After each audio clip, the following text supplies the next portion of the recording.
Hello student, how are you. I hope आप सभी ठीक होंगे। तो आज से हम class 7 CBSE RS Agarwal exercise 7B के क्वेश्चन नंबर 26 से आपको बताएंगे। ओके बेटा, देखिए क्या कह रहा है। कहता है a man sold an article for ₹495 and gained 10% on it, find the cost price of the article. Student, वैसे तो ये क्वेश्चन आप लीनियर इक्वेशन में कर रहे हैं, लेकिन अगर आपने परसेंटेज चैप्टर क्लास 6 में या क्लास 7 में भी है, आगे मैं पढ़ाऊंगा, अगर आपको उसके बारे में थोड़ी सी जानकारी है तो ये क्वेश्चन आपके लिए बहुत आसान हो जाएगा। ठीक है, जैसे मान लीजिए आपको परसेंटेज का ए भी नहीं आता या प्रॉफिट एंड लॉस का ए भी नहीं आता, तो भी आप इस क्वेश्चन को कर सकते हो थोड़ा सा अपना दिमाग इस्तेमाल करके। मैं बता रहा हूं, बस को उस बात को ध्यान रखिएगा, आपका क्वेश्चन हो जाएगा। ठीक है, देखिए क्या कह रहा है। कह रहा है एक आदमी है अमैन, उसने एक आर्टिकल बेचा। आर्टिकल का मतलब कोई सामान बेचा अपना ₹495 का, और इस सामान को बेचने पे उसका प्रॉफिट कितना हुआ? 10% का प्रॉफिट हुआ। तो कह रहा है कॉस्ट प्राइस बताइए आर्टिकल का। ठीक है, देखिए बेटा बहुत आसान क्वेश्चन है, समझना थोड़ा सा। सोल्यूशन देखो यहां पे, इसका सोल्यूशन। ठीक है, आप यहां पे लिखोगे let the cost price of article be X. आपने आर्टिकल के कॉस्ट प्राइस को क्या मान लिया बेटा? एक्स मान लिया। अब समझना, अब ये जो सीपी होता है, समझना, सीपी का मतलब होता है कॉस्ट प्राइस, यानी जिस प्राइस पे आपने सामान लिया है अपनी दुकान पे। ठीक है, और एसपी होता है, एसपी आपका होता है सेलिंग प्राइस।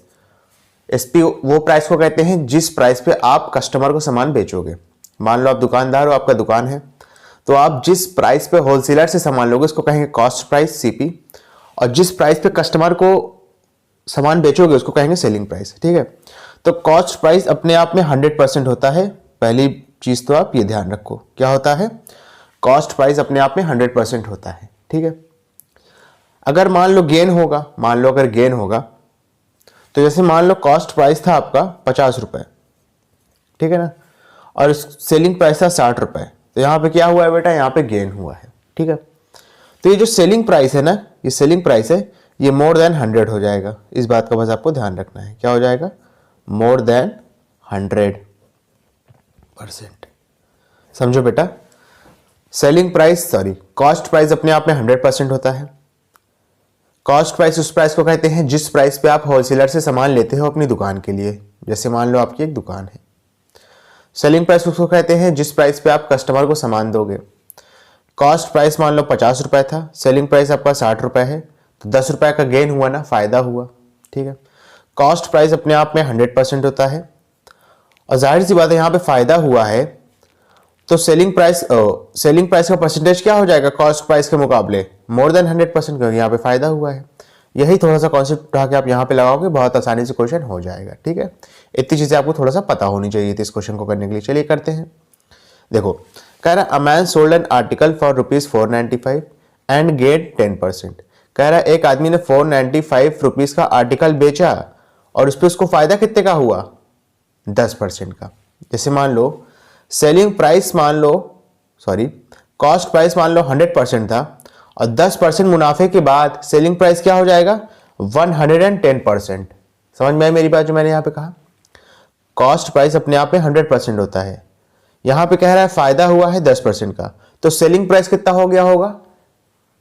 100 में 10 प्लस कर देंगे तो हो जाएगा 110% ऑफ व्हाट? Of CP. समझ में आया? देखो इसको लिखते हैं, सेलिंग प्राइस क्या हो गया होगा जरा देखो, 100 plus 10 percentage of CP. CP का मतलब कॉस्ट प्राइस। ये तो समझ ही गए आप कॉस्ट क्या होता है, सेलिंग क्या होता है। सेलिंग प्राइस आपको दिया हुआ है, कितना है? ₹495 में उसने आर्टिकल बेचा है, तो यहां पे लिख लो 495। ठीक है, इज इक्वल टू 100 प्लस 10 क्या करेंगे तो कितना आएगा? 110% ऑफ सीपी। सीपी का मतलब कॉस्ट प्राइस, और कॉस्ट प्राइस आपने आर्टिकल का क्या माना है क्वेश्चन के शुरू में? एक्स माना है।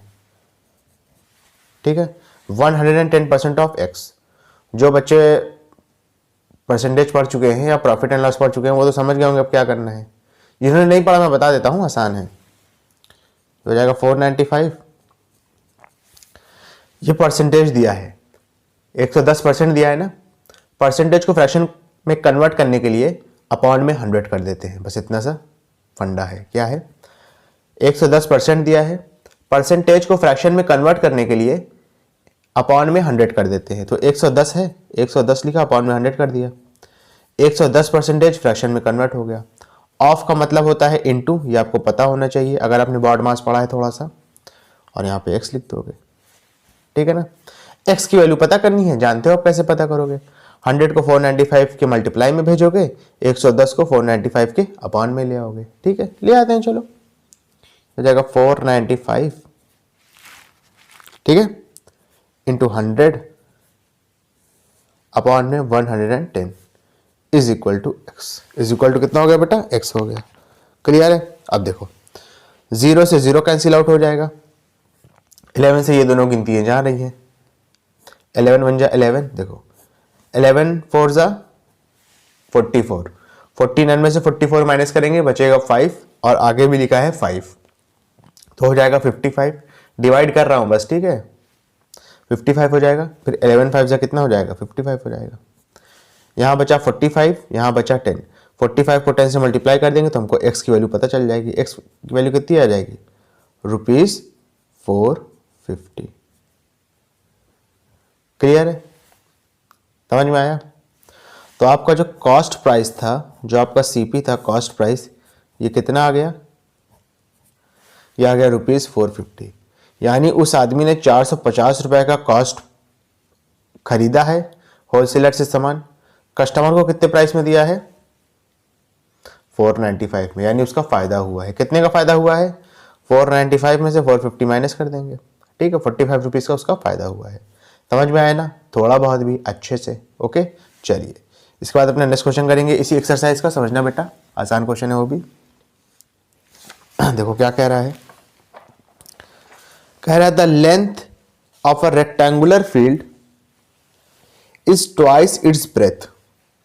इस क्वेश्चन को करने से पहले मैं चाहता हूं आप थोड़ा सा रेक्टेंगल के बारे में समझ लो, बता देता हूं आपको, आसान है। सॉल्यूशन, ठीक है, आप साइड में एक रेक्टेंगल बनाएंगे इस तरीके का। रेक्टेंगल कहते हैं किसी, पहले ये भी समझ लो, जिसकी अपोजिट साइड क्या होती है, बराबर होती है, ठीक है, और वर्टेक्स एंगल क्या होते हैं, 90 डिग्री के होते हैं। इतनी प्रॉपर्टी जान लो, उसके बाद समझते हैं। ये मान लो ABCD है आपका, मैंने क्या बताया, अपोजिट साइड यानी सामने सामने की साइड बराबर होती है। ABCD के बराबर होगा, AD BC के बराबर होगा, ठीक है। AB को कहेंगे लेंथ, ठीक है, हॉरिजॉन्टल वाली को लेंथ कहते हैं, इसको आप ब्रेथ कहते हैं। इसका उल्टा भी कर सकते हो, इसको आप ब्रेथ कह सकते हो, इसको लेंथ कह सकते हो, ये आपके ऊपर है, ठीक है। पेरीमीटर, पेरीमीटर का मतलब क्या होता है पहले समझो। पेरीमीटर, पेरीमीटर का मतलब होता है सम ऑफ ऑल साइड्स।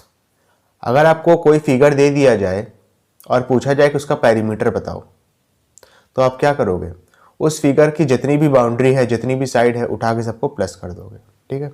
यहाँ भी वही चीज़ करेंगे। देखो AB BC CD और DA, तो AB BC CD और DA को क्या कर देंगे, प्लस कर देंगे। AB आपका लेंथ है, ठीक है, BC आपका ब्रेथ है, लेंथ का मतलब लंबाई, ब्रेथ का मतलब चौड़ाई, समझना। CD क्या है, CD तो दिया नहीं है, लेकिन मैंने पहले ही कहा था कि CD और AB बराबर होंगे। अगर AB आपका लेंथ है तो CD भी क्या हो जाएगा, लेंथ हो जाएगा। उसी तरीके से DA और BC भी बराबर होंगे। अगर BC आपका ब्रेथ है, B है, तो DA भी क्या हो जाएगा, B हो जाएगा, ठीक है। L को प्लस करेंगे तो हो जाएगा 2L प्लस, B और B को प्लस करेंगे तो हो जाएगा 2B। इन दोनों में 2 कॉमन है, तो 2 को एक बार लिखेंगे, अंदर क्या बचेगा, L प्लस B, ठीक है। यहाँ से 2 हटाएंगे इसमें से तो L बचेगा, यहाँ से 2 हटाएंगे तो B बचेगा, तो फाइनल आंसर क्या हो जाएगा, 2L प्लस B। ये होता है पेरीमीटर ऑफ रेक्टेंगल, ठीक है। चाहे तो आप डायरेक्ट इसको याद कर लो, और इसको याद करने में अगर दिक्कत है तो पूरा डेरिवेशन समझ लो कि कैसे आया है, ठीक है। ये मैंने आपको बता दिया ताकि आपको कोई चीज़ रटनी ना पड़े, ठीक है। कुछ बच्चे क्या होते हैं, पेरीमीटर का मतलब ही नहीं पता है, बस ये फॉर्मूला रट लेंगे। अब मान लो टीचर ने पूछ लिया बेटा पेरीमीटर का मतलब बताओ, फार्मूला आप नहीं पूछ रहे हैं, तो मुंह खोल देंगे कि सर हमको नहीं आता है। तो पेरीमीटर का मतलब होता है कि आपकी जो भी साइड दी हुई है किसी भी फिगर में उन सब का सम। यहाँ मैंने आपको ड्राइव करके बताया कैसे फॉर्मूला आया है ये वाला, ठीक है। चलो इसके बाद आसान है। अब रिलेशन दिया है, रिलेशन देख लेते हैं। कह रहा है the length of A rectangular field is twice its breath. कह रहा है रेक्टेंगुलर फील्ड की जो लेंथ है वो ब्रेथ के 2 गुनी है, ट्वाइस है। तो पहले हम क्या करेंगे, ब्रेथ को क्या मान लेते हैं, ब्रेथ को रिप्रेजेंट करेंगे बी से, इसको मान लेते हैं हम एक्स, ठीक है। तो लेंथ क्या हो जाएगी क्वेश्चन के हिसाब से, लेंथ को हम एल कहेंगे। ये ब्रेथ की 2 गुनी है, ब्रेथ को एक्स माना है तो लेंथ क्या हो जाएगी, 2x हो जाएगी, ठीक है। पेरीमीटर का फॉर्मूला क्या होता है, 2 ब्रैकेट में l प्लस बी। यहाँ पे मैंने आपको बताया है कैसे आया है, ठीक है। पेरीमीटर देखो क्वेश्चन में दिया है 150 दिया है क्वेश्चन में। लेंथ कितनी दी है क्वेश्चन में, यानी जो आपने निकाला है क्वेश्चन पढ़ के, 2x। ब्रेथ कितनी दी है, x दी है, 2x plus x, 2x plus x कितना आंसर आएगा, 2x में, अच्छा यहाँ पे x लिखा है तो बाय डिफॉल्ट 1 होगा, ये तो बता चुका हूँ ना कई बार। 2x प्लस 1x करेंगे तो हो जाएगा 3x, ठीक है, ये हो जाएगा 150। 2 3 जा 6 हो जाएगा, तो ये हो जाएगा 6x, हो जाएगा 150, ठीक है। 6 को उठा के 150 के अपॉन में भेज देंगे, ठीक है। तो x की वैल्यू कितनी आ गई, रिड्यूस कर लेंगे, 6 की टेबल आती है, यहाँ डिवाइड कर लो नहीं आता है, और डिवाइड करना आता है ऐसे तो ऐसे भी कर सकते हो, 6 1 6, 6 2 12, 15 में से 12 माइनस करेंगे बचेगा 3, आगे लिखा है 0, 30, 6 5 कितना हो जाएगा, 30 हो जाएगा। तो x की वैल्यू कितनी आ गई बेटा, 25 आ गई। लेकिन देखो क्वेश्चन में हमसे x की वैल्यू नहीं पूछा है, हमसे लेंथ और ब्रेथ पूछा है, ठीक है। तो ब्रेथ तो आपका क्या है, x है, तो x की वैल्यू तो आ गई है 25 मीटर में, ठीक है। लेंथ कितना हो जाएगा, ब्रेथ का डबल यानी 2 इंटू 50, सॉरी 2 इंटू 25, आंसर कितना आएगा 50, साथ में मीटर। समझ में आया, ब्रेथ तो आपका x था तो 25 मीटर आ जाएगा, लेंथ कितना था, ब्रेथ का डबल 2x, तो 2 इंटू 25 करोगे तो आंसर आ जाएगा 50। क्लियर है अच्छे से, कोई दिक्कत वाली बात तो नहीं है, बात है तो बताओ, ओके। चलिए इसके बाद अपना नेक्स्ट क्वेश्चन करते हैं, समझना थोड़ा सा। क्वेश्चन नंबर 28 देखो क्या कह रहा है, कह रहा है 2 equal sides of a triangle are 5 metres less than twice the third side. If the perimeter of the triangle is 55 metres find the length of its sides. बहुत आसान क्वेश्चन है, देखना, ठीक है। यहाँ पे ट्राइंगल की बात कर रहा है बेसिकली,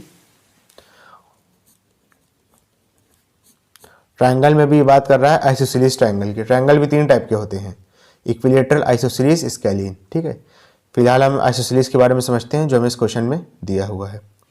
कह रहा है 2 equal sides of triangle are 5 metres less than twice the third side.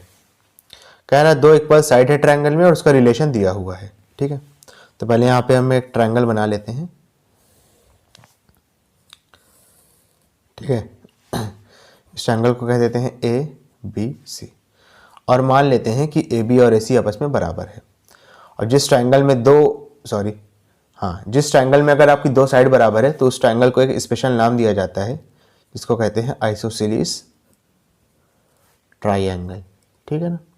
Isosceles triangle किसको कहते हैं, जिस ट्राइंगल में आपकी 2 साइड बराबर होती है। और अगर 2 साइड बराबर है तो 2 एंगल भी बराबर होगा, ठीक है।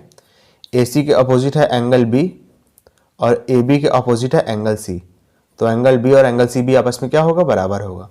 तो आइसोसेलेस ट्राइंगल की प्रॉपर्टी क्या होगी कि आपकी 2 साइड बराबर होगी, AB और AC हमने मान लिया, और इसके अपोजिट जो एंगल है वो भी बराबर होंगे, ठीक है। AB के अपोजिट एंगल C और AC के अपोजिट है, ये आपका AC लिखा है, नहीं समझ में आ रहा तो सही से लिख लो, AC के अपोजिट है एंगल B, तो एंगल B और एंगल C भी आपस में क्या होंगे, बराबर होंगे, ठीक है। अब समझो, कह रहा है 2 इक्वल साइड्स है ट्राइंगल की, ठीक है। वो 5 मीटर लेस है ट्वाइस द थर्ड साइड, यानी तीसरी साइड के 2 गुने से 5 मीटर लेस है। और पेरीमीटर आपको दिया हुआ है तो लेंथ पूछ रहा है सारी साइड की, पता कर लेंगे। सबसे पहले यहाँ पे क्या लिखोगे, लेट द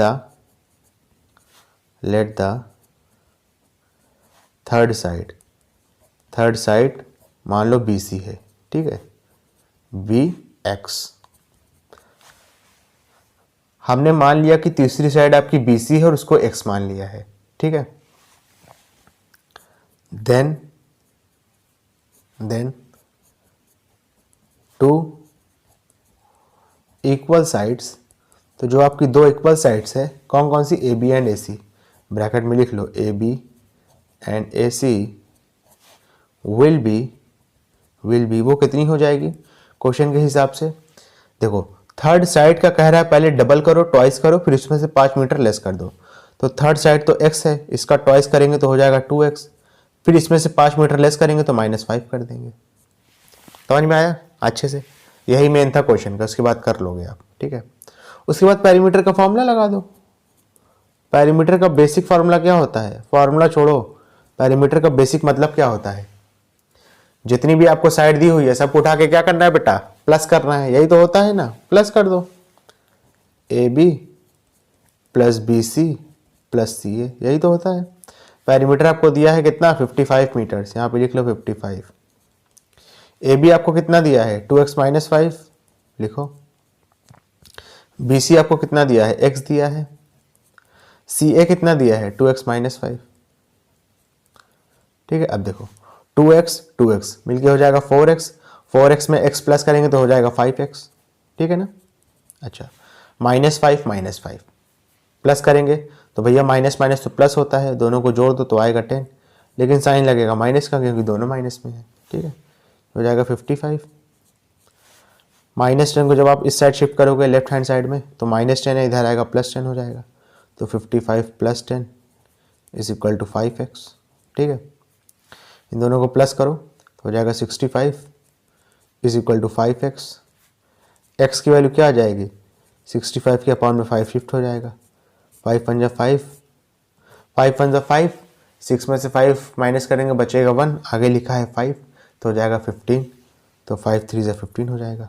x की वैल्यू यहाँ पे क्या आ गई बेटा, यहाँ पे लिख देता हूँ, x की वैल्यू क्या आ गई बेटा, 13 आ गई। x आपने किसको माना था, BC को, तो BC आपका कितना आ गया, 13 मीटर आ गया, यहाँ पे m लिख दो मीटर, ठीक है।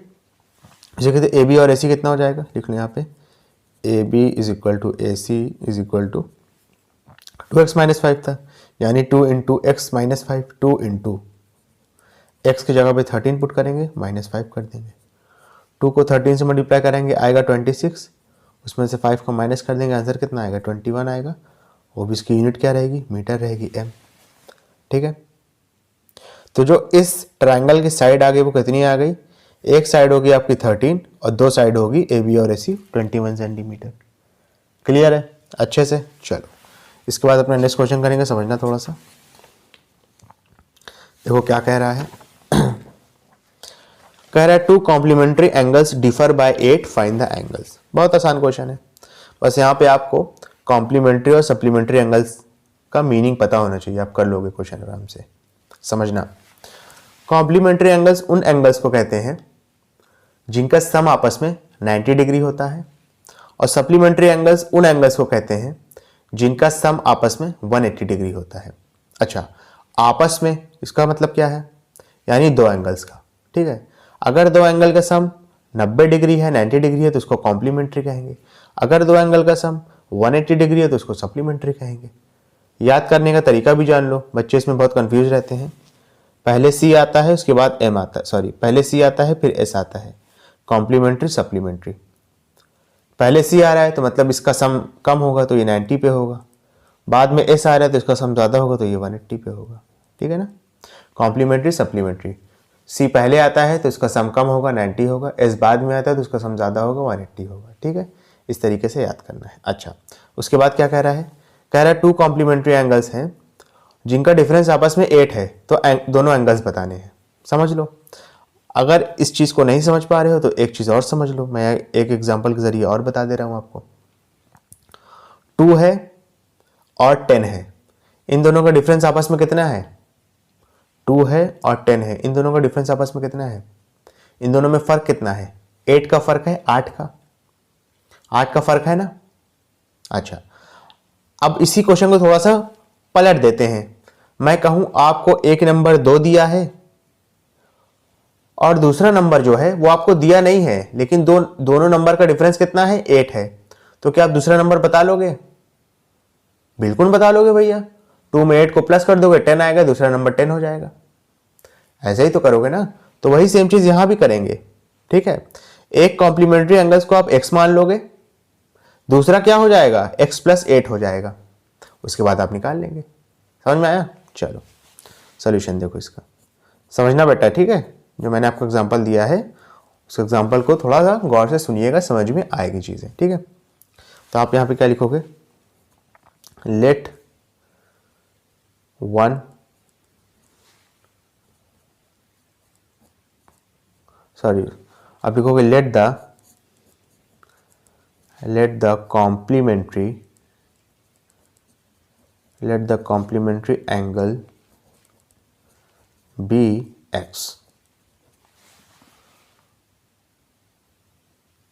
आपने मान लिया कि एक एंगल था जो कॉम्प्लीमेंट्री था, ठीक है, उसको x मान लिया। तो आप लिखोगे देन इट्स complementary angle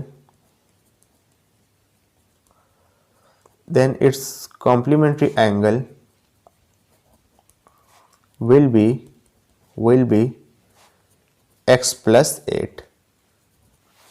ठीक है, एक बार फिर से समझते हैं।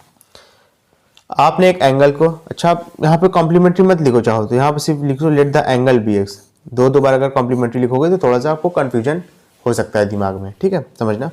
आपने एक एंगल को x मान लिया, आप लिखोगे let the angle be X. उसके कॉम्प्लीमेंट्री को क्या माना है, x प्लस 8। कैसे माना है, मैंने आपको एक एग्जाम्पल के जरिए बताया था। जैसे मान लो अगर आपको कोई दो नंबर दिया जाए 2 और 10, तो इन दोनों के बीच का डिफरेंस कितना है, 8 है। अब मैं 10 को हटा रहा हूं, देखो 10 को पता कैसे करूंगा। अब क्वेश्चन थोड़ा सा पलट दिया जाए, आपको एक नंबर 2 दिया है, दूसरा नंबर नहीं दिया है, लेकिन दो नंबर के बीच का डिफरेंस दिया है, तो क्या दूसरा नंबर पता लगा लोगे? डिफरेंस कितना है, 8 है। तो कहोगे सर 2 और 8 को प्लस कर दीजिए, 10 आएगा। 10 तो आपका दूसरा नंबर था, पता चल गया। वही सेम चीज यहां भी करेंगे। एक नंबर आपको दिया है, एक एंगल दिया है, x है, उसके दोनों के बीच का डिफरेंस 8 था, तो दूसरा वाला कॉम्प्लीमेंट्री एंगल उसका कितना हो जाएगा, x प्लस 8 हो जाएगा, x प्लस 8 हो जाएगा। ठीक है, अब क्वेश्चन के हिसाब से इन दोनों का सम कितना होना चाहिए, कॉम्प्लीमेंट्री एंगल का जो कॉन्सेप्ट है उसके हिसाब से इन दोनों एंगल का सम कितना होना चाहिए, 90 डिग्री होना चाहिए ना। कर लो, x plus 8 is equal to कितना हो जाएगा, 90 डिग्री। x में x प्लस कर देंगे तो हो जाएगा 2x, साथ में 8 इज इक्वल टू 90 डिग्री। ठीक है ना, 8 को इधर भेजेंगे तो -8 हो जाएगा, तो 2x की वैल्यू आ गई 90 माइनस 8। बाकी इधर कर लेते हैं, तो 2x की वैल्यू कितनी आ जाएगी, 90 में से 8 को माइनस करेंगे आएगा 82। 2 को इधर शिफ्ट करेंगे तो x की वैल्यू कितनी आ जाएगी, 82 अपॉन में 2। 2 1 जा 2 4 जा 8, 2 1 जा 2, तो x की वैल्यू आ गई कितना बेटा, 41। यहाँ पे उठा के पुट कर दो, तो जो एंगल था आपका वो कितना आ जाएगा, ये आपका 41 आ गया, 41 डिग्री ये वाला। और आपका ये कितना आ जाएगा, 41 प्लस 8 कर देंगे तो कितना आंसर आएगा बताओ, 49 आएगा ना, 49 डिग्री। तो एक एंगल आपका 41 आएगा और दूसरा एंगल 49 आएगा। अब इन दोनों के बीच का डिफरेंस भी देख लो, दोनों के बीच का फर्क भी देख लो, 8 डिग्री का है। यानी आपने जो क्वेश्चन किया है वो बिल्कुल करेक्ट किया है, आपका जो सोल्यूशन है वो बिल्कुल करेक्ट है। क्लियर है बेटा अच्छे से? ओके, देखो 30th वाला देखो क्या कह रहा है, समझना थोड़ा सा। ओके, कह रहा है 2 सप्लीमेंट्री एंगल्स डिफर बाय 44। बहुत आसान क्वेश्चन है। ठीक है, वहां पे कॉम्प्लीमेंट्री था, यहाँ पे बस सप्लीमेंट्री है, सोल्यूशन सेम है। कर लेते हैं, चलिए सोल्यूशन। ठीक है, आप यहाँ पे लिखोगे let the angle be X. आपने एंगल को x मान लिया, तो आप यहाँ लिखोगे देन इट्स सप्लीमेंट्री